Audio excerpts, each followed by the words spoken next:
Bienvenue, aujourd'hui on se penche sur un sujet bien fascinant et assez controversé. La magnéto-hydrodynamique, la MHD, surtout vue par Jean-Pierre Petit. Oui, bonjour. Un sujet qui mêle physique de pointe et, disons, un certain mystère. Exactement.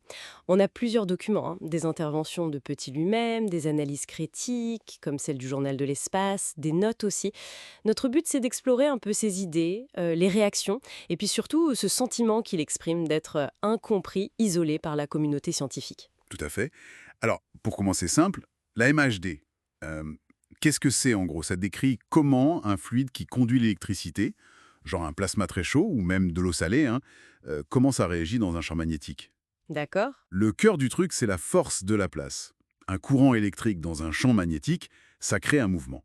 C'est la base des moteurs électriques finalement, mais appliqué à un fluide. Et Jean-Pierre Petit, lui, il voit ça comme bien plus qu'une simple curiosité de labo. Il pense que la MHD pourrait être une sorte de nouvelle propulsion. Oui, une troisième voie, comme il dit parfois. Son idée, c'est d'utiliser ses forces pour, comment dire, pour aspirer l'air devant l'engin. Créer un vide partiel, quoi. Pour réduire la résistance de l'air. Voilà. Et du coup, atteindre des vitesses absolument folles. Il parle de 15 000 km/h, même dans l'air dense. C'est énorme. Et c'est ça qui l'a mené assez tôt d'ailleurs à s'intéresser aux Bah ovnis. oui, parce que le grand mystère des ovnis, c'était leur silence.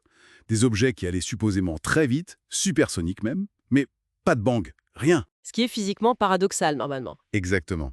Et dès 1975, Petit propose que la MHD, justement, pourrait manipuler l'air autour de l'objet pour supprimer cette onde de choc, franchir ce qu'il a appelé le mur du silence. Une idée audacieuse, surtout en 75. Et l'accueil a été comment? Glacial.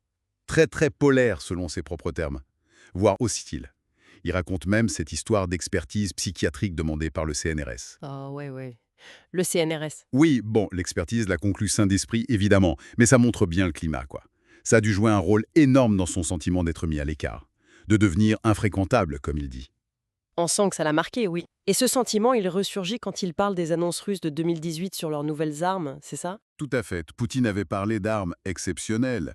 Le missile Kinzhal à Mach 10, le planeur avant-garde à Mach 20, et même un missile nucléaire à portée illimitée. Des chiffres qui défient l'entendement. Et là, Petit revient avec la MHT. Exactement.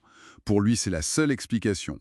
Il calcule les températures. Mach 10, c'est 6000 degrés. Mach 20, on dépasse les 20 000 degrés Celsius. Ingérable avec les matériaux actuels, effectivement. Voilà.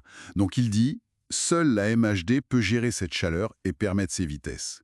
Et pour la portée limitée, il faut forcément un petit réacteur nucléaire embarqué. Sa conclusion est nette, c'est pas possible de faire autrement.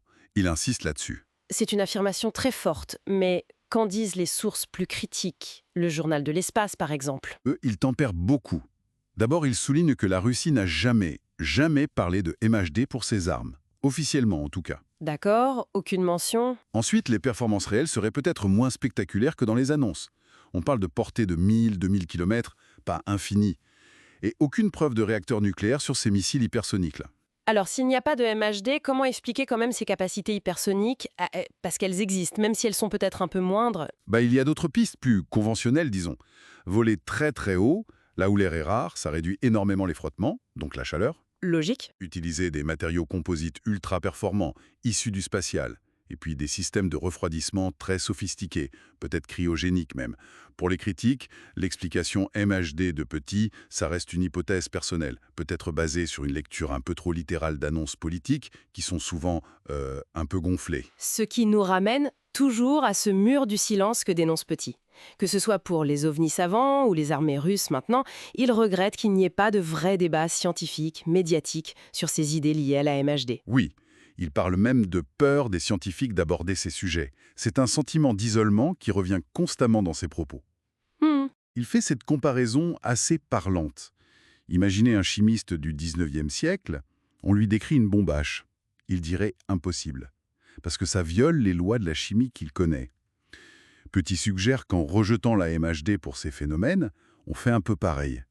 On refuse d'imaginer que les lois physiques pourraient avoir des applications inattendues ou être incomplètes. Il maintient que sa démarche est rationnelle malgré tout. Oui, il insiste là-dessus. Il se voit comme un scientifique qui construit des hypothèses logiques, même si elles dérangent. Donc, si on résume, on a Jean-Pierre Petit avec ses théories MHD assez radicales pour expliquer des trucs un peu fous, comme les ovnis silencieux ou ces armes russes impossibles. C'est ça.